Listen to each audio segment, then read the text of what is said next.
Kenya is a leader in Africa's ICT sector and has been aptly dubbed the Silicon Savannah. The country has had phenomenal success with innovations such as M-Pesa and continues to ride high in this space. I'm very positive. I think there's some incredible innovations that have come out. So if you look at, and I think a lot of it's needs-based. So if you look at the M-Copas in the solar space, if you look at the M-Chungas, so there's some real needs. You have the benefit in this country of not having too much legacy infrastructure. So a lot of what you've created is new. So if you look at the mobile platform, the mobile ecosystem, it's more than just a channel, it's a whole ecosystem. And there's so many things that piggyback that ecosystem. So it's incredibly positive. As such, tech hubs have sprung in various parts of the capital, while at the same time large corporates have taken innovators under their wing in order to provide the necessary environment for their inventions to flourish. So the role that tech hubs like the iHub play is first one of a connector.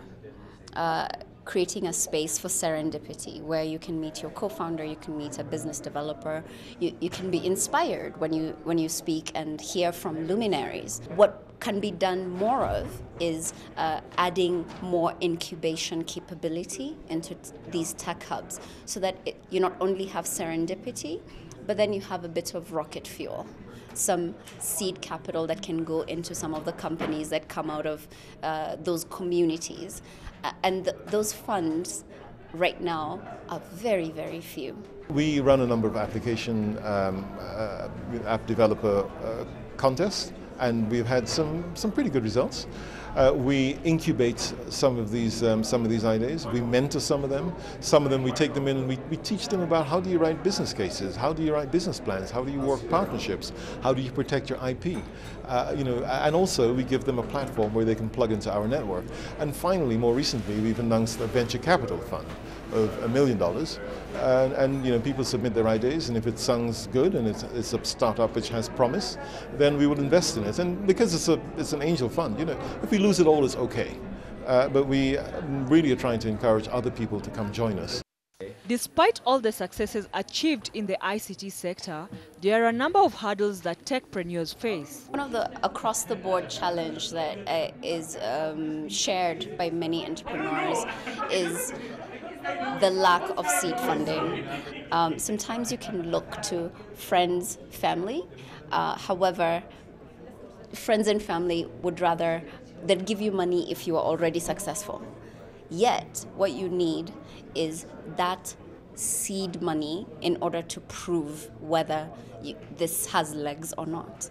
And so the biggest challenge is seed funding, and I think also our own attitude towards our own innovations. We truly need to acknowledge and support and invest in these ideas. You may not get your return right now, but if you do invest in a local entrepreneur in your city, you're doing so much more in terms of the outlook for the continent in the next 5, 10, 15 years. Also, the desire for achieving overnight success by some of the innovators has impacted the sector. We have some of the smartest people around and the most enthusiastic people. Setting expectations has been a bit of a problem because everybody wants to become the next Bill Gates, and they don't understand that actually you need to work pretty hard to get there, and it takes a long time, and so people tend to give up a little bit too easy. The second thing is, and it's something which was discussed in the panel, people aren't starting from the point of what problem am I solving. They're starting from the point of how clever can I show people I am. And there's a subtle difference between those two. One will lead to success, and the other will lead to some short-term praise, but then that'll be it. Amidst all these, do these homegrown innovations provide solutions in Kenya and by extension the African continent? So in terms of creating African solutions by Africans, I think we have a really amazing opportunity to do more of that and to also use and demand services that know our context well and that solve the problem in the best way possible. But I think one of the biggest things that we can do is to support and to grow the various industries, not just software, but also hardware or even fashion.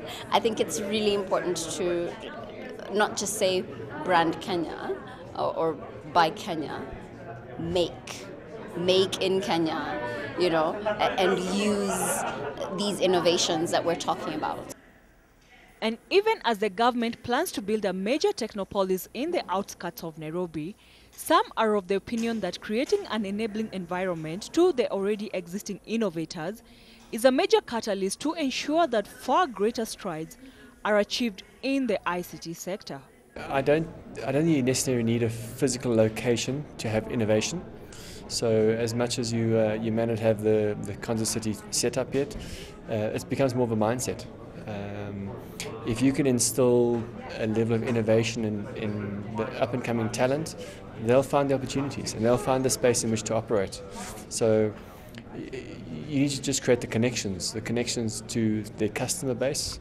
So if they're building solutions for consumers, how do you get that product to them? If you're building it for corporates, how do you get to the corporates?